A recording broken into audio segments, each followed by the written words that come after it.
怎么不接电话呀？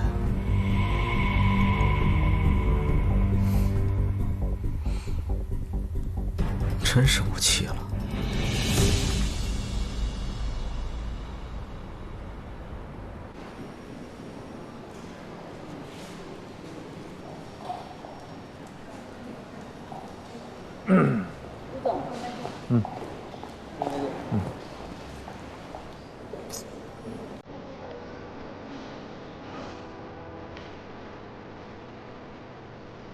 顾总，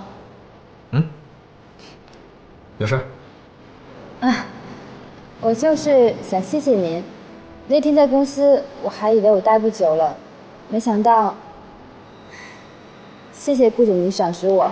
如果方便，我想请您吃个饭，不知道您能不能赏这个光？南宫，我提拔你，是因为你工作能力强，办事效率快，是一个公司可以培养的员工。你不用特地的感谢我，只要继续努力工作就可以了。那顾总，您是不肯赏这个光了？我今天有事，改天吧。